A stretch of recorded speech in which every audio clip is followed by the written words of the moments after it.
¿sí? Bueno, esta es la segunda parte de la unidad y va a ser la... no le cambié la... Acá es parte 2, perdón, ¿sí?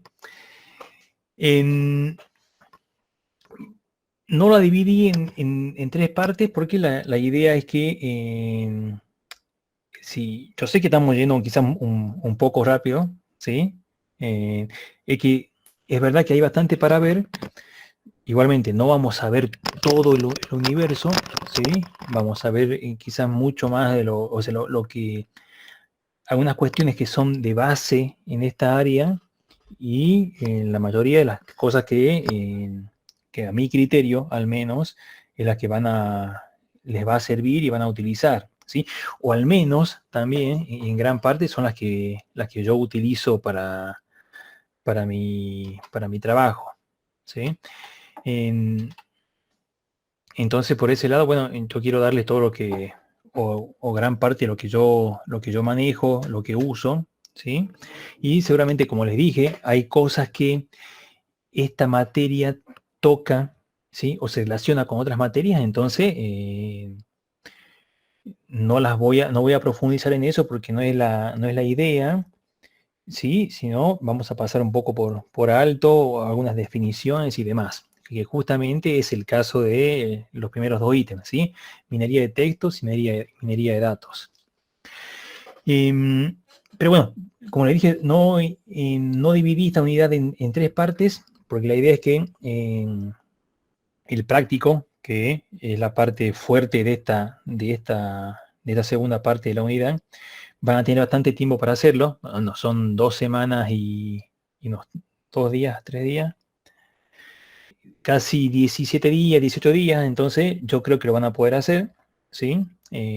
Parece mucho, pero no, ya vamos a ver el práctico, porque esta parte ya es más para practicar, para desarrollar nuevamente, ¿sí? Y para, de vuelta, procesar información y demás, como lo venimos haciendo. Bien, entonces, comencemos a más, ¿sí? Bueno, en cuanto a la minería de textos y minería de datos, ¿sí? Yo estuve hablando con el profe Farfán, ¿sí? Porque también estoy con él en otra materia, y él me comentó que en esta materia, en la optativa, que él da para ingeniería y para la licenciatura es obligatoria, creo que es aplicaciones de base de datos 2. Si no es así, bueno, ustedes me corrigen. Ya un compañero me había comentado que lo estaba haciendo y demás, entonces hay cosas que ya se ve en esa materia. Igual, yo acá les voy a poner un par de definiciones y nada más, ¿sí? Porque parte de lo que hacemos toca también estar relacionado, ¿sí? ¿Qué pasa con esto? Uno lo aplica alguna de las técnicas a una área del conocimiento específica y tiene un nombre, ¿sí? Entonces, si nosotros escarbamos en documentos de la web, es web scraping, ¿sí? Entonces, si hacemos en minería de datos, pero de la web es web mining. Entonces, pues yo le digo, entonces es tanto, o quizás es algo muy genérico que aplicado a ciertas áreas o a ciertos campos o a ciertos ámbitos tiene un nombre distinto, ¿sí? Pero bueno, en cuanto acá a la minería de datos, al data mining, ¿sí? Acá un par de definiciones, ¿sí? Yo acá les he marcado, bueno, con negrita y subrayado la parte más importante de la definición, ¿sí? Es un conjunto de técnicas y tecnologías que permiten explorar grandes bases de datos de manera automática o semiautomática con el objetivo de encontrar patrones repetitivos que expliquen el comportamiento de estos datos, ¿sí? Yo acá voy a resaltar.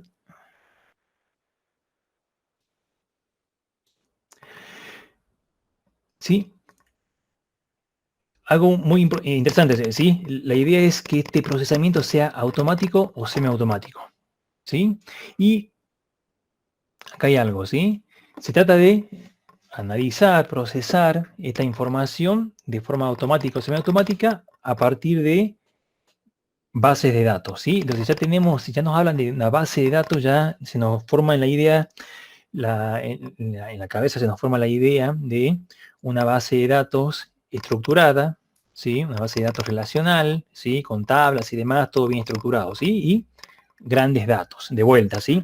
De vuelta, siempre el concepto de Big Data está inmerso, ¿sí? Pero solamente porque es grandes datos. Pero ya habíamos hablado de que Big Data era un poco más que eso, ¿sí? Pero de nuevo, esa tecnología y demás se relaciona con todo esto. Con el objetivo de encontrar patrones repetitivos que expliquen el comportamiento de estos datos, ¿sí? Patrones, ¿sí? Y que van a intentar explicar el comportamiento de estos datos. Entonces, vamos a buscar información en bases de datos, una o más, ¿sí? Intentando encontrar información de estos datos. Es decir, la información está como que oculta y mediante técnicas específicas vamos a intentar encontrar algún patrón que nos indique alguna tendencia o algo que está en los datos, ¿sí? Otro, ¿sí? La minería de datos surgió con la intención o el objetivo de ayudar a comprender una enorme cantidad de datos. Entonces siempre estamos hablando de grandes cantidades de datos. ¿Por qué?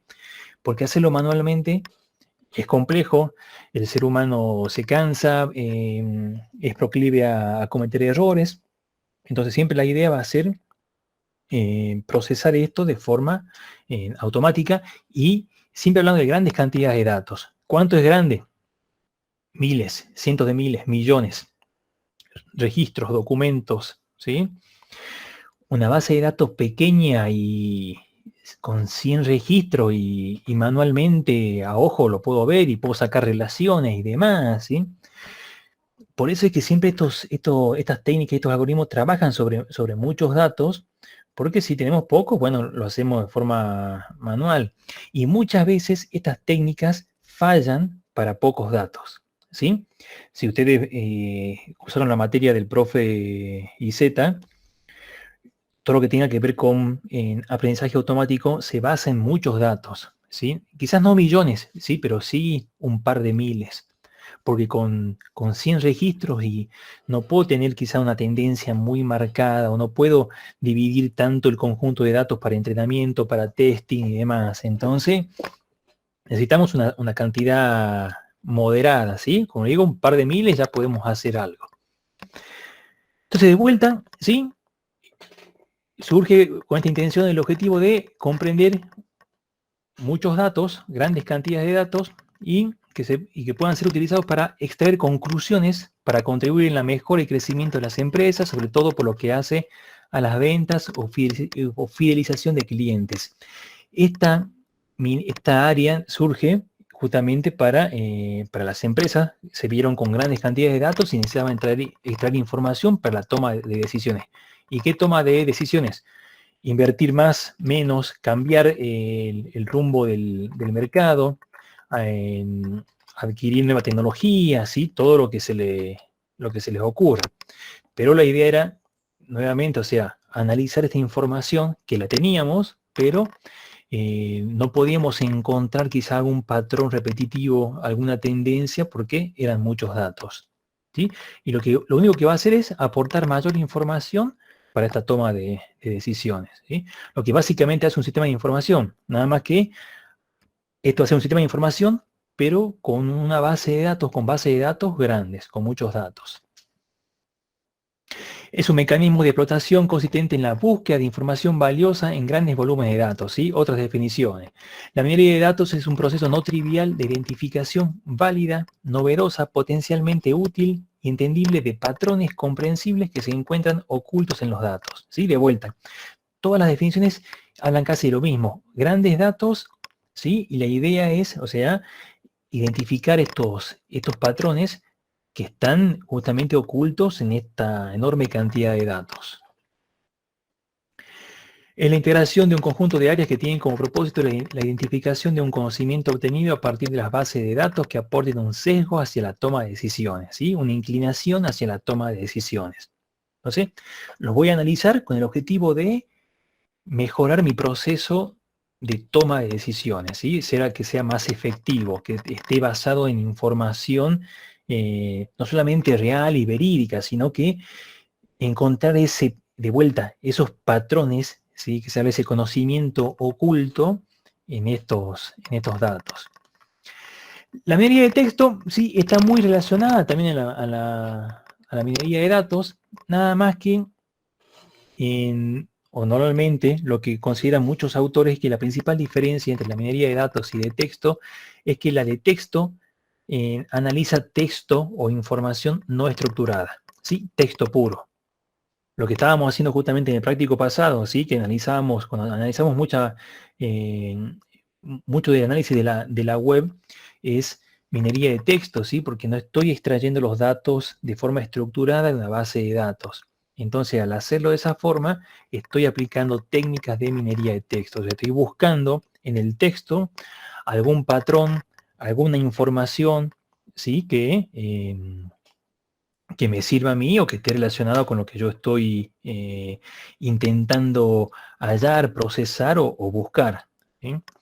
De pronto quizá mucho lo que se hace en esto de, por ejemplo, el análisis de sentimientos, ¿sí? Sentiment analysis, seguramente lo han escuchado hablar. Se hace mucho sobre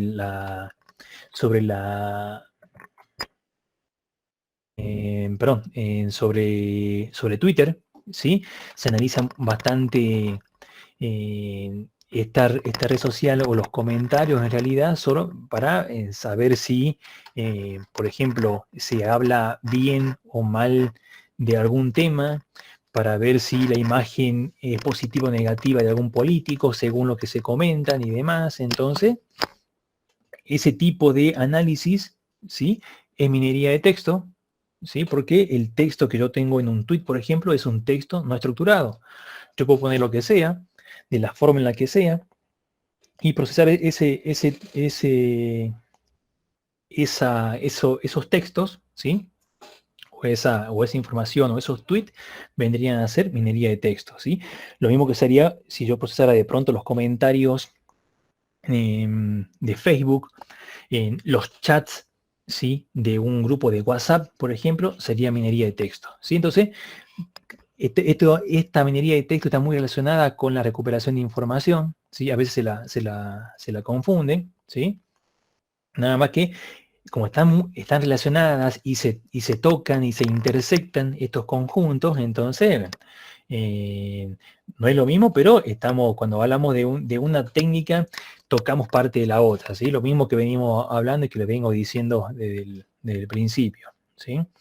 Entonces, siempre que tengamos que hacer, por ejemplo, un análisis de sentimientos de Twitter, vamos a tener que aplicar un proceso de recuperación de información previo para extraer la información de la web para luego procesarla, ¿sí? Entonces, están relacionadas, ¿sí?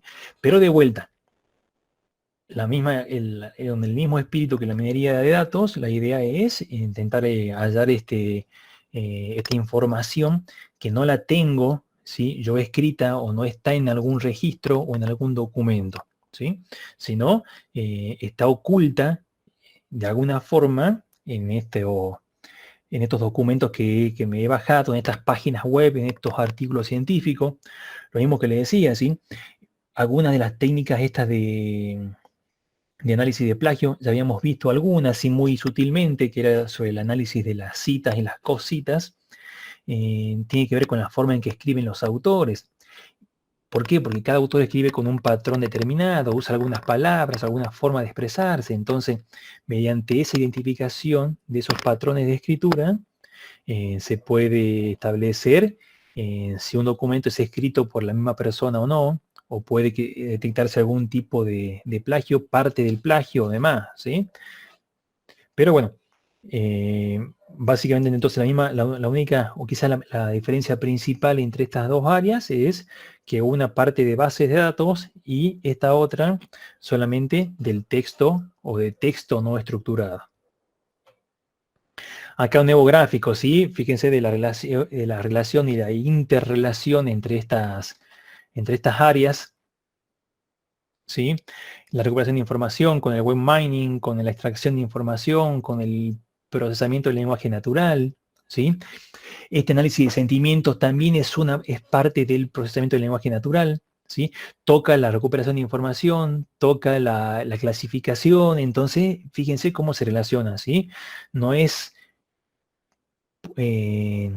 alguna de estas áreas o de alguna técnica que lleguemos a aplicar o que apliquen en algún estudio, no va a ser puro, de un área, o sea, no va a ser solamente bases de datos, ¿no? O sea, toca base de datos y toca un montón de otras cosas más, ¿sí?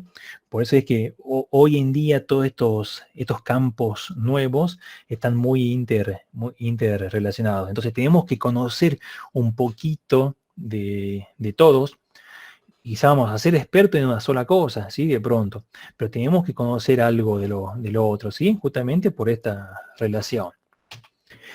Bien, eso como para darle un poquito de marco a lo que ya habíamos visto, ¿sí? Y para que sepamos, bueno, en qué estamos haciendo, en que toca parte de uno, parte de otro, ¿sí? Otra de las cuestiones que teníamos que ver acá en esta unidad era la que toca, ¿sí? O que corresponde a la recolección de repositorios, ¿sí? Los repositorios son bases de datos, ¿sí? Repositorios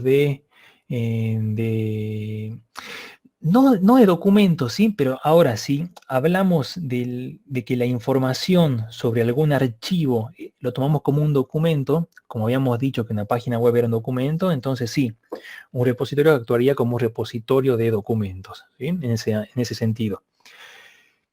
Estos repositorios, los más famosos, ¿sí? Son los repositorios institucionales. Son repositorios donde se almacena la producción científico-académica de las instituciones, ¿sí? Universidades, facultades, si son grandes, institutos de investigación y así. En la Argentina tenemos más o menos unos 26 operativos, ¿sí? Hay algunos que han quedado en desuso, otros que no implementan ciertos protocolos y demás, pero la idea es que sigan creciendo en número y en uso. Están siendo, es una tecnología relativamente, no vieja, pero de un par de una década y media, un poco más, ¿sí? No es algo nuevo, pero está siendo muy popular últimamente porque, por los motores de búsqueda, ¿sí? Porque ya les comenté, Google y al igual que otros motores de búsqueda son indexadores de contenido, no son bases de datos de documentos. Yo no puedo subir un artículo, un archivo, un video a Google, no, lo subo a YouTube. Subo un documento a mi página web, a la página web de la facultad, a un repositorio y es Google el que lo indexa, ¿sí? Entonces, estos repositorios sí se han vuelto muy famosos o muy utilizados para poder, o sea, almacenar y tener centralizada la producción de una universidad. Y analizar la producción de una universidad es otra área, ¿sí? Que tiene que ver con la bibliometría, pero que también está muy desarrollada, está siendo muy estudiada actualmente, ¿sí? Justamente para conocer, o sea, qué hace una universidad, a qué se dedica, cuál es la producción, cuál es el científico más productivo, de qué hablan, ¿sí? Cuál es la interrelación entre otras universidades o entre otros investigadores de distintos campos, ¿sí? Cuestiones como esa, que acá en la facultad y en la universidad no le dan un tronco de bolilla, pero bueno, esperemos que con el tiempo esto cambie, ¿sí? Yo estoy peleando con eso también, es una de mis áreas, los repositorios institucionales, ¿sí? Yo me he dedicado a analizar la calidad, el uso, he implementado algunas herramientas para darle algún valor agregado a la información que tienen estos repositorios, ¿sí? Entonces, conozco algo del tema. Y en cuanto a la recolección de repositorios, los protocolos de recuperación, ¿sí? Que vamos a ver uno en específico, hay más, ¿sí? La idea de estos protocolos de comunicación, ¿sí? Tienen que ver con la interoperabilidad de los sistemas, ¿sí? Porque para que dos sistemas, ¿sí? Distintos puedan interoperar, ¿sí? Es decir, pues se puedan acoplar, puedan comunicarse, ¿sí? Tiene que pasar algo, se tiene que establecer algún tipo de comunicación, ¿sí? Porque de pronto yo desarrollé un sistema de una forma, con una tecnología y con un protocolo, y tengo otro desarrollador en otro punto que lo desarrolló a su medida, con un lenguaje de programación distinto, con un sistema de archivo distinto y demás, y nos tenemos que comunicar, ¿sí? Entonces, para que para que esa comunicación es la interoperabilidad, ¿sí? Para que puedan operar entre ellos. Entonces, la idea de que se puedan comunicar es porque no son entes aislados, y eso les va a pasar, ¿sí? Seguramente van a tener que desarrollar algún sistema que sea, no sé, cerrado en cierta forma y que no se comunique con el exterior, pero muchas veces van a tener que desarrollar un sistema o adaptar un sistema a, eh, a a otro sistema distinto, ¿sí? Para que se pueda comunicar, para que pueda extraer datos. Pensemos en un sistema de compra y venta que se comunica con el sistema del banco para validar la compra, para validar los datos de la tarjeta de crédito, ¿sí? Ya hay una interoperabilidad, tenemos que hablar un mismo idioma, ¿sí? Según esta autora, de Justi, ¿sí? Establece ciertos niveles de interoperabilidad. Ella habla de una interoperabilidad sintáctica y semántica. En cuanto a la sintáctica, dice que hace referencia a todo lo necesario para que dos sistemas sean capaces de establecer una comunicación e intercambiar información, ¿sí? Esto incluye protocolos de comunicación y transferencia, codificación de caracteres, formatos de datos, lo que les decía, ¿sí? Si voy a recibir información de un sistema, yo tengo que saber de qué forma me la va a dar ese sistema. Si será un CSV, será un XML, ¿sí? Un XLS, un punto DAT. ¿Y cuál es la separación entre los caracteres? ¿Tienen el mismo ancho todos? ¿Sí? ¿Con qué se rellenan los campos vacíos? Toda esa información la tengo que tener. Entonces, yo establezco un protocolo de comunicación, ¿sí? Un canal para que yo pueda entender. Y lo mismo, si yo voy a transmitir información también, para el que me la reciba la pueda entender y tengo que explicársela, ¿sí? Aparte de hacer un manual de usuario, tengo de vuelta definir un protocolo, definir un estándar entre los dos y respetarlo luego, ¿sí? Mientras más estandarizado esté nuestro protocolo, será mucho más fácil que otros lo puedan emplear, ¿sí? Entonces, ahora no nos hagamos los locos y creemos un protocolo extravagante que solamente lo entiendan dos, ¿sí? Y el resto no. Ahora, bueno, claro, si es la guerra, sí, o sea, obviamente ahí sí lo va a tener que entender quien emite el mensaje y el que recibe. El resto que escucha, no, ¿sí? Pero en esto, ¿sí? Si voy a tener que compartir información y demás, debería ser lo más estándar posible.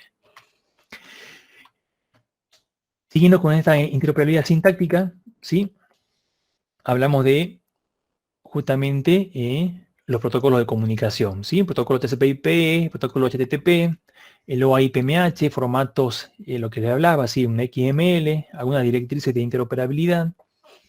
Pero lo que nos interesa a nosotros en cuanto a estos protocolos de comunicación, ¿sí? Que tienen que ver con la recuperación de información, es el protocolo OAI-PMH, ¿sí?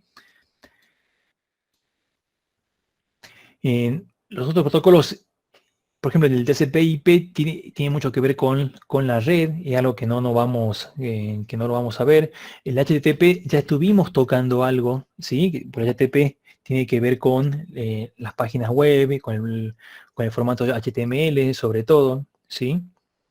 Todo lo que tenga que ver con la recuperación web toca a este protocolo, ¿sí? De transferencia de hipertexto, entender ese esquema del documento y poder extraer información, es lo que estamos haciendo en el último práctico que les dejé. Casualmente, el protocolo IPMH transfiere información en formato XML, ¿sí? O sea, es un protocolo en específico, pero que ya vamos a ver, ¿sí? O sea, yo estoy hablando un poco de esto para entrar en tema, pero después ya vamos a ver bien en la práctica, le voy a mostrar qué es y cómo. El protocolo OAI-PMH, ¿sí? Comparte la información basándose en un esquema XML, ¿sí? Entonces, fíjense, yo defino un protocolo, pero me baso en un estándar, en el XML en este caso. Otro nivel de interoperabilidad es la interoperabilidad semántica, donde se busca que el sistema receptor entienda los datos tal como los entiende el emisor, ¿sí? Entonces, para contar con interoperabilidad semántica, primero debe asegurarse la interoperabilidad sintáctica. Entonces, primero tengo que establecer, tengo que superar la barrera de que se puedan comunicar, ¿sí? Que el receptor pueda descargar mi archivo, ¿sí? El que está recuperando, y luego que lo puede entender, ¿sí? O sea que si yo le digo que en el campo dirección va la dirección postal, no le puedo pasar la fecha de cumpleaños, ¿sí? Cosas como esas, ¿sí? Se les va a pasar. Yo les dije, o sea, en varias de las otras clases, que muchas veces uno pierde más tiempo limpiando los datos, ni siquiera preprocesándolo, ¿sí? No haciendo la lematización, la eliminación de stop words, sino procesando los datos estos sucios, porque me los mandan como un CSV, lo quiero leer como un CSV y Python se clava, ¿sí? Se queja. Entonces tengo que hacer algo, tengo que cambiar el carácter de separación, tengo que pasar a otro formato. Me ha pasado a mí de que tuve que pasar de un CSV, ¿sí? Pasarlo a una base de datos, ¿sí? A un SQL Server y de ahí volverlo a pasar a un CSV, pero no separado por comas, con otros caracteres, ¿sí? Porque no había forma de leerlo desde Python. Había caracteres no Unicode y demás que me rompían todo el esquema. Entonces, por eso les digo, a veces la rutina es sencilla, son 5 líneas de código, pero leerlo a la primera se nos complica, ¿sí? Entonces, eh, para que podamos entonces comunicarnos, aparte de que este canal sea seguro, fuera de lo que sea la seguridad, sino seguro de que sí, los datos que estoy recuperando siguen este esquema, tengo que asegurarme que se entienda, ¿sí? Que hablemos el mismo idioma. Entonces acá, para asegurar este nivel de interoperabilidad semántica, ¿sí? Tengo que tener en cuenta los formatos de los metadatos, vocabularios controlados, ya habíamos hablado de los tesauros, sistemas de clasificación, ontologías, de vuelta las directrices de interoperabilidad que me dicen qué es lo que tengo que poner en cada uno de los campos y tengo que respetarlo, porque yo puedo decir que mi campo en la dirección es dirección postal, pero puedo mandar lo que yo quiera y no hay problema. Pero bueno, de vuelta, para que me entiendan, tiene que ir la dirección postal y no la fecha de nacimiento. Entonces, ¿cómo logramos que estos sistemas que no se conocen, ¿sí? Puedan comunicarse? Entonces, la idea es hablar el mismo idioma, entonces implementar un protocolo de comunicación, ¿sí? Para que este intercambio de información sea efectivo. Entonces, acá es donde nace este protocolo, el OIPMH, que es la iniciativa de archivos abiertos para, el protocolo de iniciativa de archivos abiertos para la cosecha de metadatos, ¿sí? El harvesting es la cosecha. Así como teníamos un scrapper, acá tenemos un harvester, ¿sí? Un cosechador. Porque la idea es que estos repositorios nos van a proveer datos, ¿sí? Metadatos, datos sobre los datos, y nosotros vamos a cosecharlos, ¿sí? Este protocolo establece un conjunto de reglas a partir de las cuales puede realizarse el intercambio de recursos de forma exitosa. Estos recursos va a ser información sobre, sobre documentos, ¿sí? Nos pueden tener el documento almacenado en tu repositorio, sí. Pueden estar a texto completo, sí. ¿Qué es esto a texto completo? Muchas veces en esto del mundo de la publicación científico-académica, no se publica el texto completo de un artículo científico, por ejemplo, ¿sí? Porque está en una revista y la revista cobra la suscripción a los lectores para que puedan leerlo a texto completo. Entonces yo solamente ofrezco de forma gratuita y libre los metadatos de ese artículo, ¿sí? Autor, año de publicación, editorial, el resumen, ¿qué más? Palabras claves, ¿sí? El título, como les dije, bueno, esa información, pero no el texto completo, ¿sí? ¿Por qué?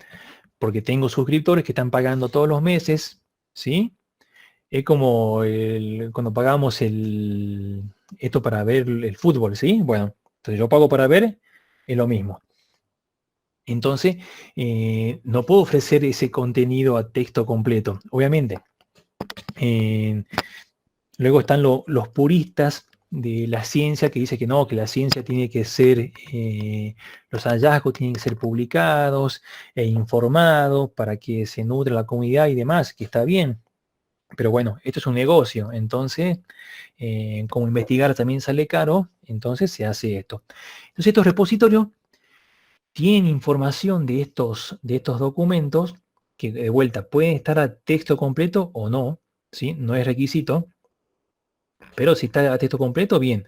Pero con el solo contenido de los metadatos, o sea, los datos sobre los datos, este protocolo es como que funciona, ¿sí? Te voy a mostrar un par de ejemplos. Entonces, este protocolo se centra en la transferencia de metadatos de un extremo a otro sin establecer restricciones en cuanto a los datos que se transfieren, ¿sí? Habíamos hablado en la clase pasada que teníamos estos crawlers que recuperaban toda la información a partir de un listado de enlaces. Bueno, con un harvester pasa algo parecido. Yo le voy a dar una dirección de inicio, ¿sí? Para que empiece a cosechar. Y voy a cosechar todo el repositorio. ¿Y para qué? Bueno, este protocolo define dos perfiles, ¿sí? Tengo por un lado los data provider, que son los proveedores de datos, que serían los repositorios que implementan el protocolo OIPMH. Y tengo los servidores, perdón, los proveedores de servicios, ¿sí? Que son los que recolectan estos proveedores de datos y hacen algo con esos datos y ofrecen un servicio, ¿sí? Le agregan, le dan un valor agregado a estos datos. Porque yo me los recolecto y no hago nada. Entonces yo, por ejemplo, cuando me dediqué a analizar la calidad de estos repositorios, analicé la calidad de los repositorios españoles y los de Argentina. ¿Sí? Entonces, por ejemplo, establecí algunos indicadores que tienen que ver con la completitud de los registros, para saber, o sea, cuáles repositorios son los que cumplimentan todos los campos obligatorios, y en qué porcentaje, y en qué medida. ¿Qué relación hay entre las palabras claves, ¿sí? Que tiene ese recurso con el título y el resumen? ¿Sí? O sea, parece algo tonto, pero ustedes tienen que saber que las palabras claves, ¿sí? De un artículo, de un documento, son palabras que describen de forma como que total al documento.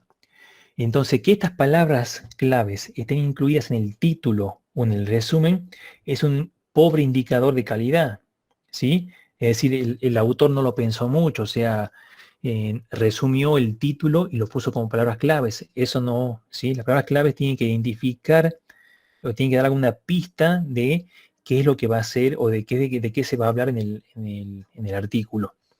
Poner solamente las palabras del título o parte del resumen como palabras claves no sirve. Entonces, estos identificadores tienen que ser tan buenos que de vuelta identifiquen a este recurso, pero que no estén repetidos en el título, en el resumen. Entonces, obtener un indicador como eso establece la calidad de estos documentos que tengo almacenados. Otro trabajo que yo implementé fue un buscador semántico. Ya vamos a ver justamente en la parte que sigue a esto que tiene que ver con los protocolos. Estos protocolos, estos repositorios, perdón, ofrecen una interfaz web, además de la de cosecha, para que los usuarios puedan acceder y buscar información. Pero la información en los registros que devuelven estas consultas no están del todo relacionados, ¿sí? Porque las consultas son hechas muchas veces con un motor de base de datos relacional. Entonces la respuesta que me entrega, los registros relacionados con un registro que yo estoy buscando no está muy del todo relacionado. Es simplemente una búsqueda en binaria. Si la palabra existe o no en el documento, me lo trae. Pero puede que me traiga documentos que estén muy pobremente relacionados, pero me lo devuelve como un registro bueno, ¿sí?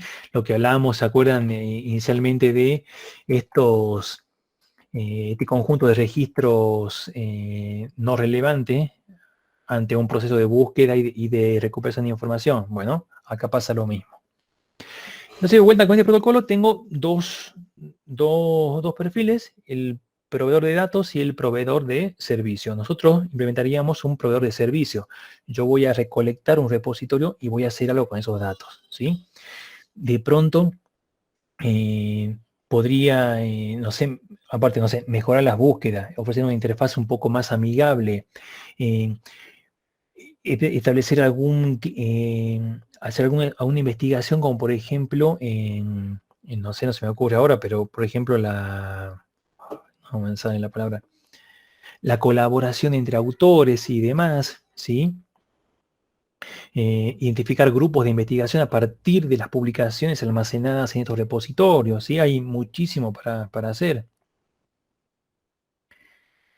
Bien, ya vamos a volver sobre esto en la parte de la práctica, ¿sí? Yo estoy dando acá un pequeño pantallazo nomás, pero ya esto lo vamos a desarrollar más porque hay casi todo el práctico, o gran parte del práctico se centra en esto, ¿sí? En este protocolo. Pero ya vamos a ver, ¿sí? Ya vamos a volver con esto.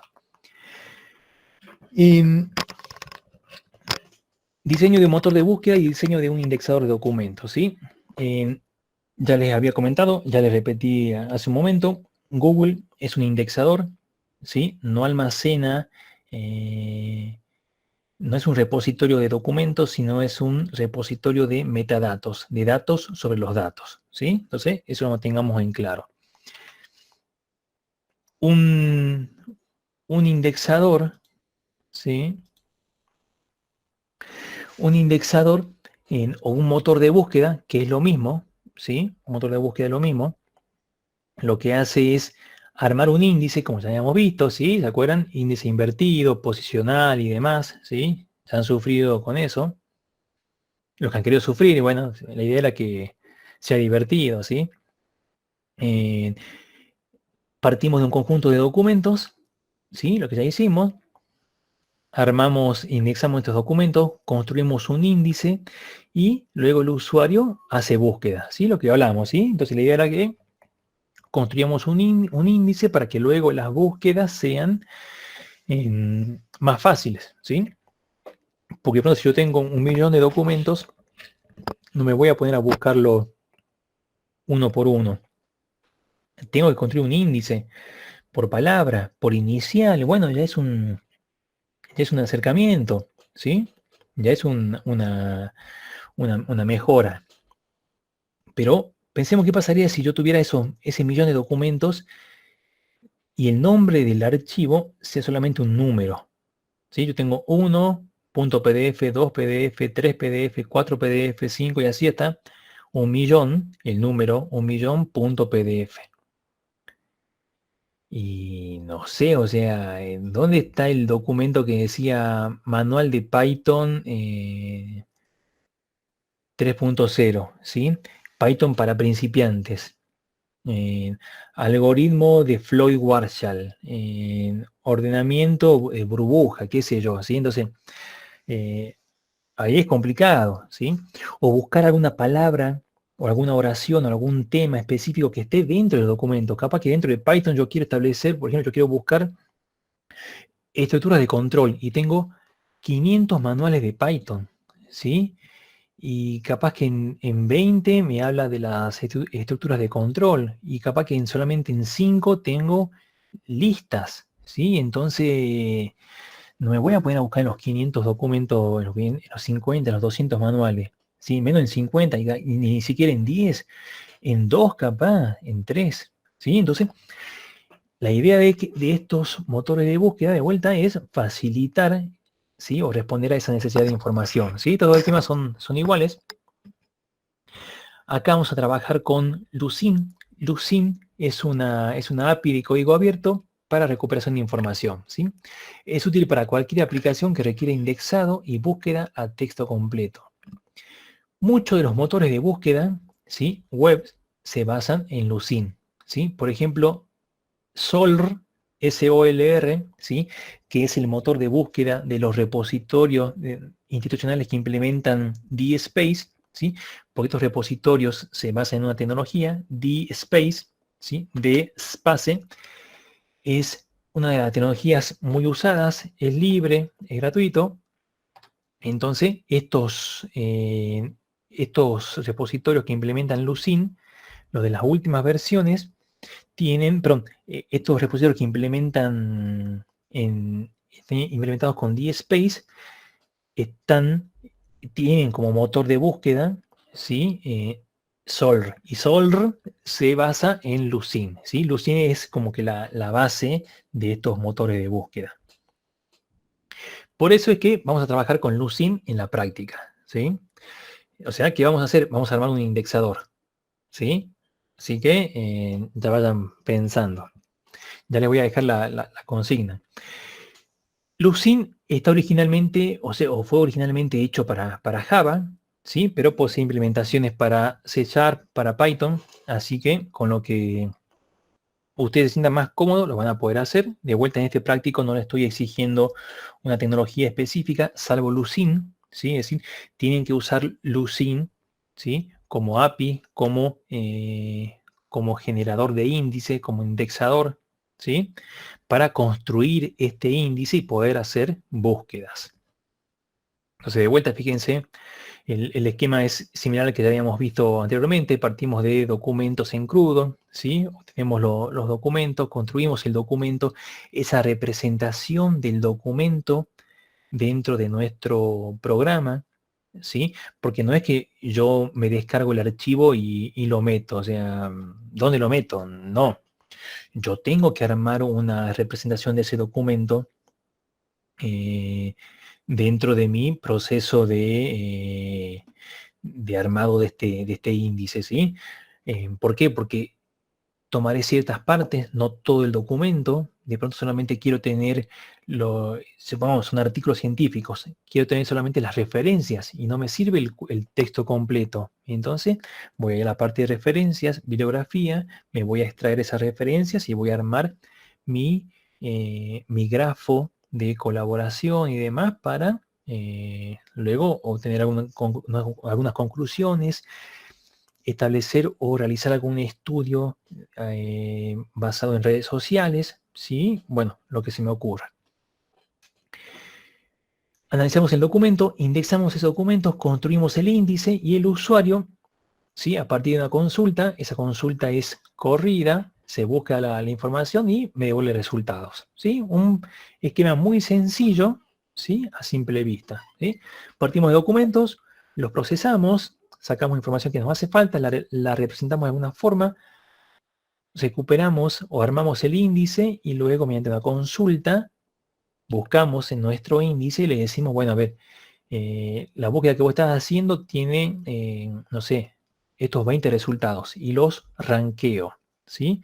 Los ranqueo de acuerdo a la importancia que tenga ese documento, de acuerdo a cuánto satisface esa necesidad, esa búsqueda, ese query que me hizo el usuario. ¿De qué forma? Bueno, hay diferentes esquemas. Lucene tiene una forma de establecer qué tan relevante es ese documento. Pero bueno, eso se los dejo para ustedes, para que lo hagan en la práctica. Acá tienen algunos ejemplos, ¿sí? Ejemplos hechos en C#, en Java, en Python, ¿sí? De vuelta, usen el que ustedes quieran. Yo una vez me construí un indexador basado en C#, en Lucinet, se llama la librería, ¿sí? La de para C#, ¿sí? Lucene es para Java, PyLucine es para Python, ¿sí? Pero de vuelta, de nuevo, pueden usar la que ustedes quieran, ¿sí? La cuestión es que lo hagan.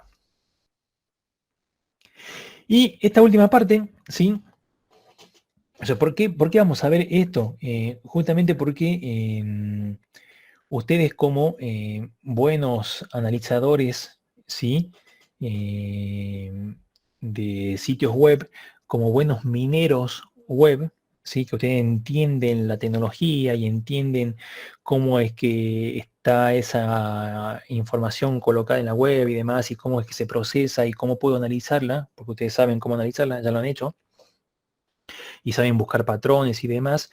Ustedes tienen que saber, ¿sí? En cómo se puede optimizar un motor de búsqueda o cómo evitar, ¿sí? Algunas trampas o el mal uso eh, de estas páginas o estas técnicas en realidad que nos van a decrementar la calidad de un motor de búsqueda, ¿sí? Porque piensa, o sea, Google nació como un proyecto de fin de carrera, ¿sí? O sea, yo tranquilamente me puedo crear un propio buscador, ¿sí?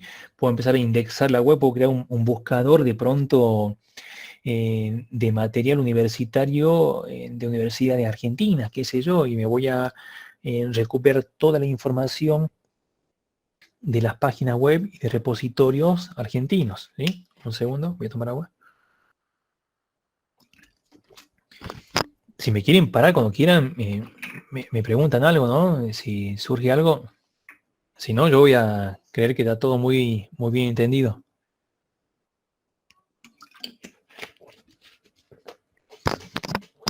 Bien.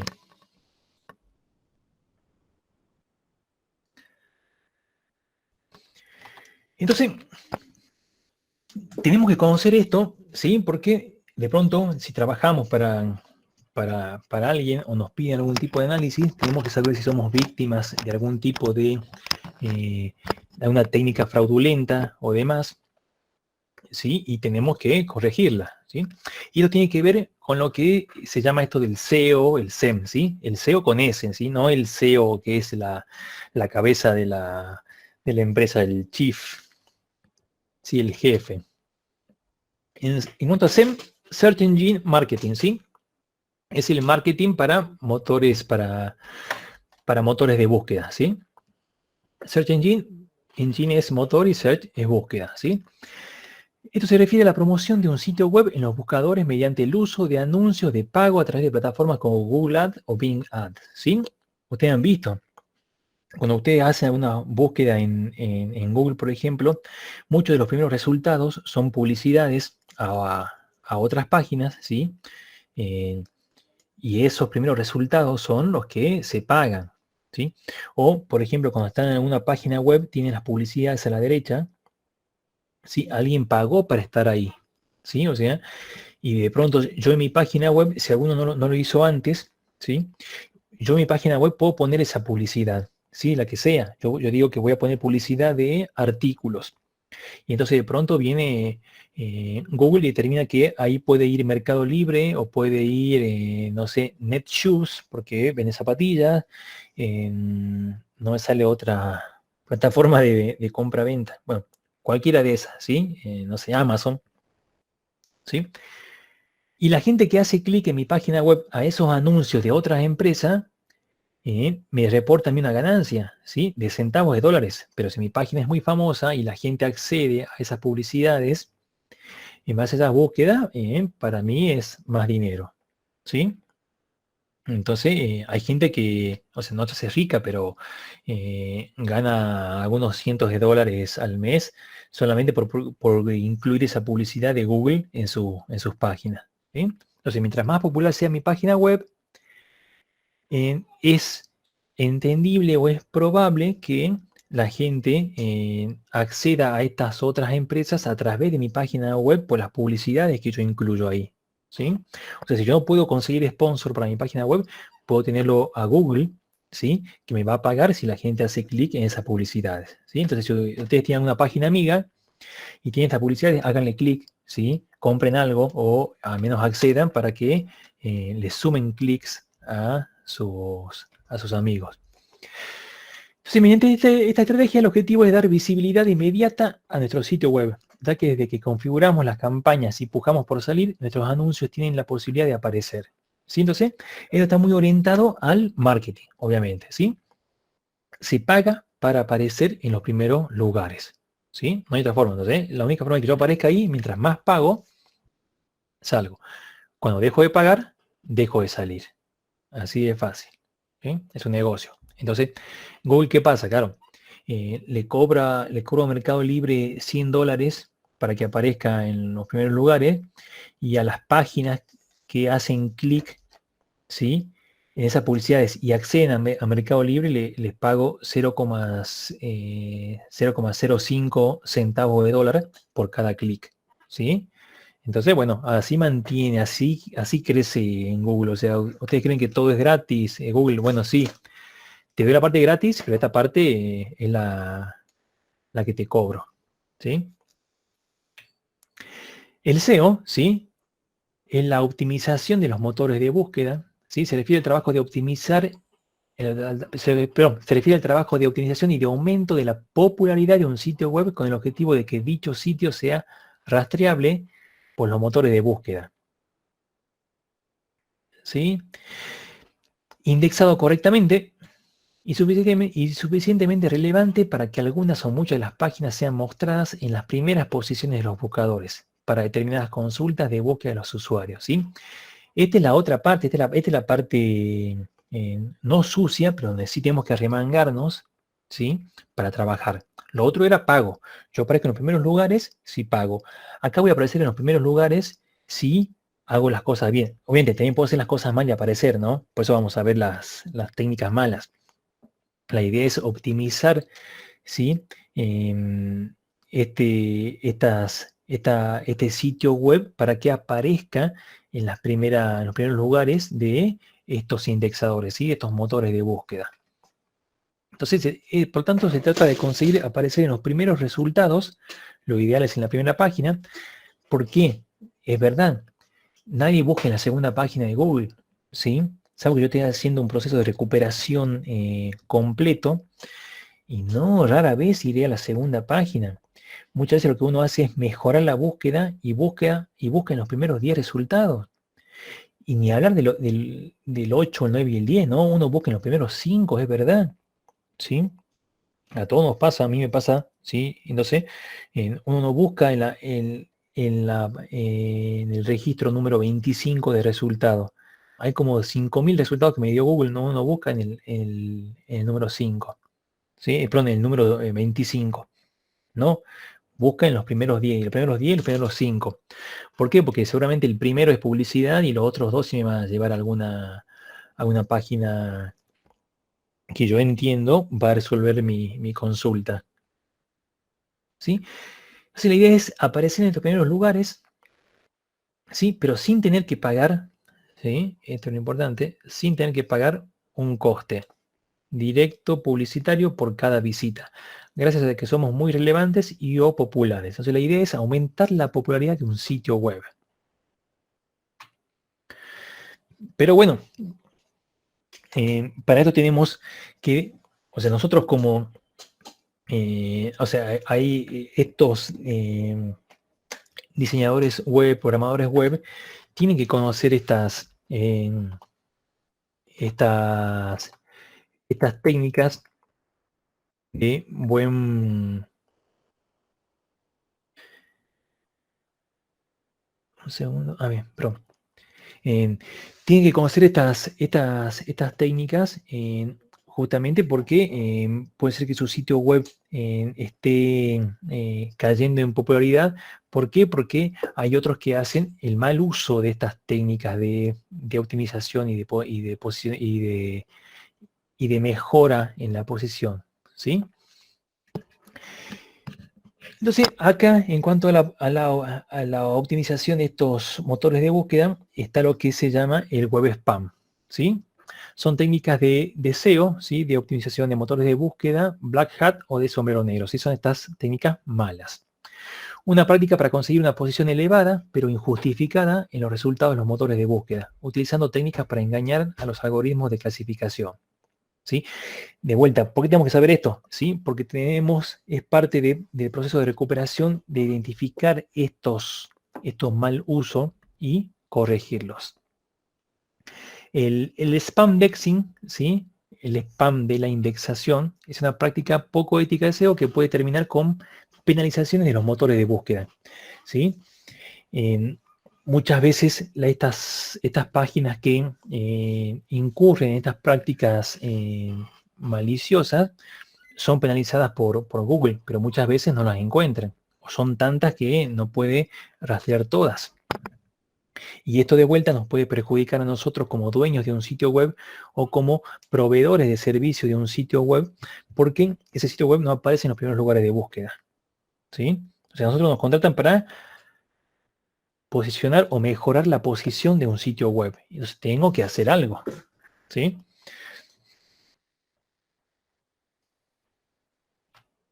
Entonces, en cuanto a esto al spam indexing, ¿sí? El spam en la indexación, estas son algunas de las técnicas. El agregado automático de backlinks. Un backlink es un enlace entrante de una página a nuestro sitio web. ¿Sí? ¿Por qué es importante controlar los backlinks? ¿Sí? Los enlaces de entrada. O sea, en el práctico pasado habíamos analizado los enlaces de salida. ¿Sí? ¿Se acuerdan que les dije que partiéramos del dominio de la UNJU, de la Facultad de Ingeniería, y analizáramos los enlaces que tenía? Bueno, esos enlaces que tiene una página web en una página son enlaces de salida, son enlaces que apuntan hacia otra página, ¿sí? Son en outlinks, ¿sí? Los backlinks son los enlaces de entrada, ¿sí? O los inlink, que son enlaces que vienen hacia nuestro sitio web, ¿sí? Alguna página ha indexado, ¿sí? Nuestra página web. Otra de las técnicas es el keyword stuffing, ¿sí? Que se basa en poblar de palabras claves nuestra página web, ¿sí? Entonces, de esa forma, el indexador va a posicionar esa página como un representante de esos temas, ¿sí? Fíjense. Por ejemplo, este texto, ¿sí? Lo que está remarcando son zapatos rojos. Entonces, si yo estoy buscando, yo tengo varias de estas páginas, yo las construí, ¿sí? Y he aumentado la mención del término, ¿sí? Para que parezca relevante, para el indexador va a parecer relevante. Entonces, cuando alguien esté buscando zapatos rojos, va a ir a mi página, ¿sí? O de pronto esta otra página, ¿sí?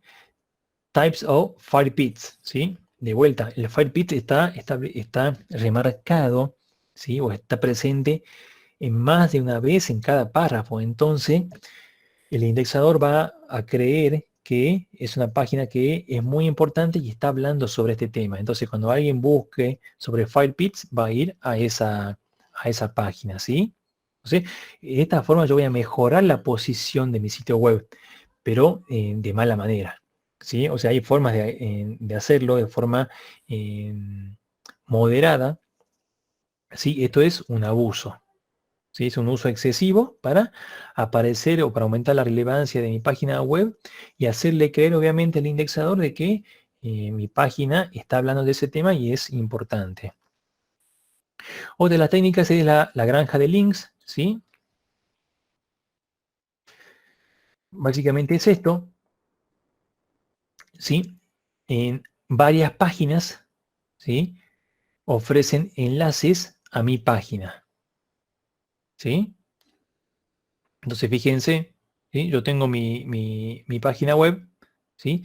Que es enlazada por un montón de otras páginas para aumentar la importancia de esta página web, ¿sí? Yo me creo toda esta granja de links, ¿sí? Este link farms. Entonces, mientras más backlink tenga esta página, ¿sí? Va a aparecer como más relevante. Y de acá yo apunto a donde quiero. Entonces yo logro esto, ¿sí? Que hacer relevante esta página. Y de esta página, ¿sí? Apunto a la que me interesa, ¿sí? De pronto, a mí me contratan para aumentar la publicidad de un producto de una página, ¿sí? Entonces voy a construir una página, ¿sí? Para no arruinar esta página, porque de pronto me pueden bloquear y van a bloquear esta, no van a bloquear esta otra, ¿sí? Entonces, creo una página, ¿sí? Y creo un montón de otras páginas que apunten a esta inicial y de esta yo dirijo el tráfico hacia la que me interesa. ¿Sí? Algo parecido también a esto. ¿Sí? Tengo, fíjense, todos estos sitios web apuntando a una página web. ¿Por qué? El PageRank, ya les había mencionado en algún momento, era el algoritmo de ordenación de los resultados de Google. ¿Sí? Fíjense, mientras más enlazada esté una página web, ¿sí? Mientras más enlaces de entrada tenga, el PageRank es más alto.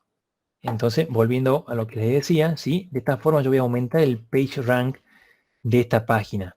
Y de ahí yo dirijo el tráfico a donde sea. Y fíjense, esta página que está solita acá tiene un PageRank bajo, tiene solamente enlaces de salida, ¿sí? En cambio este tiene un montón de enlaces de entrada. Entonces, mientras más páginas enlacen a esta, ¿sí? A la de rojo, el PageRank va a ser mayor, con lo cual el indexador va a creer que es importante. ¿Se acuerdan los hubs que teníamos, ¿sí? Estas hubs y entidades? Bueno, pasa esto. Entonces, yo mediante este tipo de análisis, yo puedo establecer, ¿sí? Si de pronto algún sitio web o en mi sitio web está siendo víctima de algo, Google me permite hacer este tipo de rastreo. Hay otras herramientas gratuitas y pagas, las gratuitas con ciertas restricciones, que me permiten saber cuáles páginas enlazan a la mía. ¿Sí? Porque así, a simple vista, o sea, yo no lo puedo saber. Yo puedo saber a quién yo enlazo, pero quién me enlaza a mí, no. ¿Sí? Otra de las técnicas es el spam block. ¿Sí? El spam block lo que hace es usar estos blogs gratuitos, ¿sí? Con enlaces a otras páginas, ¿sí? Es simplemente hacer enlaces a otras páginas, ¿sí? La información que tengo en estos blogs no es para nada relevante, simplemente lo uso como una entrada para dirigir el tráfico hacia otras páginas web. ¿Sí? El clocking es una técnica que me permite a mí mostrar, ¿sí? Un contenido para humanos, ¿sí? Y un contenido para los robots, ¿sí? No sé, ¿qué hacemos con eso? O sea, como yo puedo identificar los robots según la IP y demás, ¿sí? Porque hay un listado de IP de los robots de Google, por ejemplo, yo sé que si se está conectando desde esta IP y me está rastreando, yo le voy a ofrecer un contenido, ¿sí? ¿Y qué contenido? Y seguramente malicioso, ¿sí? Un contenido que va a permitir a mí aumentar la publicidad o la relevancia de otro sitio web o de mi sitio web, ¿sí? Pero para el humano le ofrezco este sitio web que es totalmente distinto. ¿Sí? Entonces es simplemente cambiar el contenido, perdón, o adaptarlo según si es un humano el que me visita o es un motor de búsqueda, ¿sí? Solamente identificándolo por la IP, de vuelta como les dije, los motores de búsqueda de estos están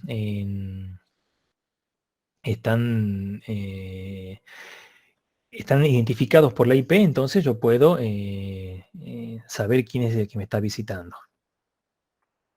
Y las doorway page, ¿sí? Que son páginas de entrada, lo que me permite a mí es, yo creo varias páginas, algo parecido a las granjas de links, nada más que dirigen el tráfico hacia una página que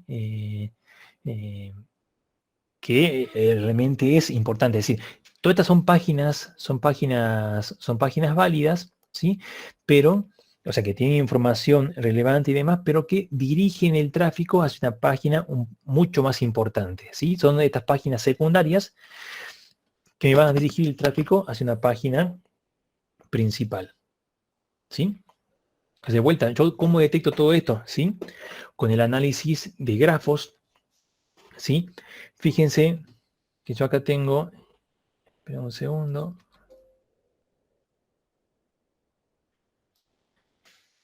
Yo tengo acá mi página, ¿sí? De vuelta, como les decía, extrapolemos esto con otro contenido, con noticias, con lo que sea, ¿sí?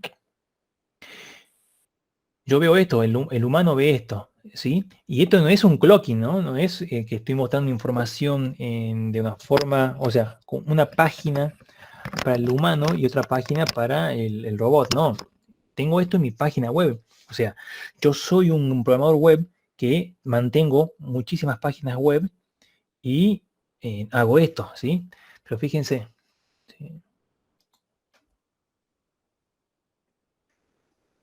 Yo he ocultado todos estos enlaces en mi página que es válida y muestra noticias relevantes y demás, ¿sí? He ocultado esto. ¿Por qué? Porque tengo otra empresa, ¿sí? Que me paga a mí para aumentar esa publicidad o para aumentar la visibilidad de esa página web. Entonces, en las páginas que yo mantengo, como soy pícaro y soy inteligente, hago esto, ¿sí? O sea, es página que apunta a una página de Viagra, así como estas publicidades que aparecen en todos lados. Bueno, yo puedo hacer esto con lo que sea, ¿sí? Yo puedo promocionar lo que sea, pero de forma oculta. Y acá nadie lo ve, ¿sí? El usuario común no lo ve, está todo oculto. Pero el indexador que me baja el código HTML, agarra y ve, ah, es un enlace, ah, listo. Y hay un enlace a esta página, a otra y demás. Voy a aumentar así la relevancia de mi sitio web. Otra, ¿sí? ¿Sí? En Tribuno, sí, fíjense, de vuelta, ver código fuente. Una de las partes o de las técnicas buenas, ¿sí? Fíjense, es esto, ¿sí? Los keywords, las palabras claves. Yo agrego palabras claves a mi sitio web, ¿sí? Y esto lo lee estos indexadores Google, por ejemplo, y entonces va a saber que este sitio es o muestra este contenido. Además de que me analiza todas las páginas, sabe que muestra noticias, secciones, club de tribuno, Salta, internacionales, municipio de tecnología, pero fíjense, o sea, acá hay esto está totalmente desactualizado, ¿sí? Sigue siendo como una palabra clave Rusia 2018, ¿sí? No sé para qué está, pero a mí me da un indicio de que es algo que está desactualizado. Pero esta es la forma buena de incluir estas palabras claves de un sitio web para aumentar la publicidad de ese sitio web y para describirlo, ¿sí? De una forma un poco más específica. Esto le ayuda mucho al, al navegador, perdón, al indexador para aumentar esta publicidad. Entonces, si yo tengo que analizar de pronto, yo también podría hacer el estudio de ciertas páginas web y analizar las palabras claves que tiene, y si no las tiene, ¿cuáles puedo recomendar? Sí, eso sería parte de nuestro trabajo. ¿Eh? Bien, eso fue todo con respecto a la presentación.